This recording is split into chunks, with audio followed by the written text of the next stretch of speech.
کتنی ہوتی ہے اور اس کو اس عمر تک پہنچنے کے لیے کتنے درد، تکلیف اور مصیبتوں کا سامنا کرنا پڑتا ہے؟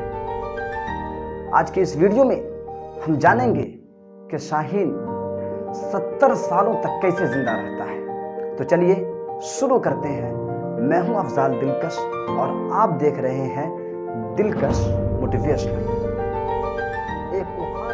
ایک عقاب کی عمر 70 سال ہوتی ہے اور اس کو اس عمر تک پہنچنے کے لیے نہایت درد، تکلیف اور مصیبتوں کا سامنا کرنا پڑتا ہے۔ جب شاہین کی عمر 40 سال ہوتی ہے تو اس کے پنجے، جس کی مدد سے وہ شکار کو دبوچتے ہیں، کمزور اور کند ہو جاتے ہیں۔ پھر اس کی مضبوط چونچ ٹیڑھی ہو جاتی ہے اور اس کے پنکھ، جس کی مدد سے وہ آسمان کی بلندیوں کو چھوتا ہے، اتنے بھاری اور کمزور ہو جاتے ہیں کہ وہ اسے آسمان تک اڑ نہیں سکتا۔ اب شاہین بوڑھا اور لاچار ہو چکا ہے، اس کے پنجے کمزور ہو چکے ہیں، اس کی چونچ ٹیڑھی ہو چکی ہے اور اس کا پنکھ کمزور اور خراب ہو چکا ہے۔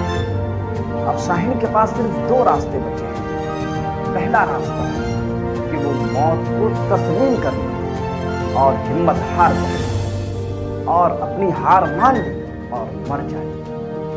دوسرا راستہ وہ اپنے آپ کو 150 دنوں کی محنت کے لیے تیار کرے، وہ خود کے اوپر محنت کرے اور اپنے آپ کو 5 مہینے کی محنت کے لیے تیار کرے۔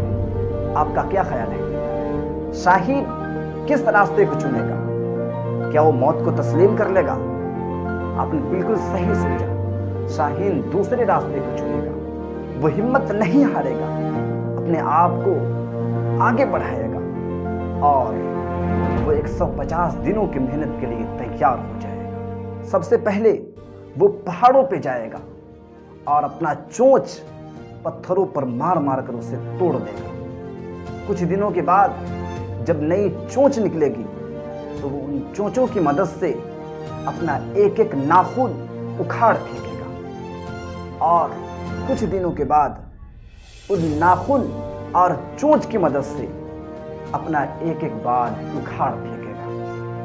ان سب کام کو کرنے کے لیے شاہین کو 5 مہینے لگیں گے اور جب 5 مہینے کے بعد شاہین کے پاس نیا پنکھ، نئی چونچ اور نئے پنجے موجود ہوں گے اور جب وہ پہاڑ پر چڑھ کر پرواز بھرے گا، جب وہ پہاڑ پر چڑھ کر آسمان کی بلندیوں کو اڑے گا، تب اسے ایسا محسوس ہوگا جیسے اس نے نیا جنم لیا ہو، اس نے دوسرا جنم لیا ہو۔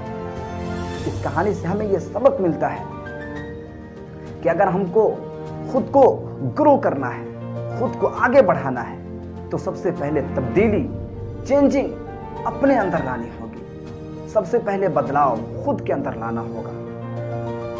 اس کے لیے ہمیں چاہے بہت زیادہ محنت، کوشش اور جد و جہد ہی کیوں نہ کرنا پڑے۔ ہر کوئی شخص بدلاؤ اور چینجنگ باہر کی دنیا میں دیکھنا چاہتا ہے، بلکہ اصل بدلاؤ اور چینجنگ خود کے اندر ہونی چاہیے۔ اچھے رزلٹ اور اچھے پرینام کے لیے سب سے پہلے ہمیں خود کو بدلنا ہوگا، خود کے اندر چینجنگ لانی ہوگی۔ اب سوال یہ پیدا ہوتا ہے کہ خود کو کیسے بدلیں؟ خود کو بدلنے کے فلسفے کا مطلب ہی یہی ہے کہ اپنے اندر کی کمزوریوں، کوتاہیوں اور غلطیوں کو ڈھونڈا جائے اور ان غلطیوں کو ڈھونڈ کر اسے بہتر سے بہتر بنانے کی کوشش کی جائے۔ خود کو آگے بڑھایا جائے، خود کی سیلف گرومنگ کی جائے، اپنے اوپر کام کیا جائے، سیلف انویسٹمنٹ کیا جائے۔ خدا نے جو طاقت آپ کو دی ہے اسے دنیا کے سامنے دکھائیے، اسے دنیا کے سامنے لائیے۔ علامہ اقبال نے کیا خوب کہا تھا، عقاب روح جب بیدار ہوتی ہے جوانوں میں، نظر آتی ہے ان کو اپنی منزل آسمانوں میں۔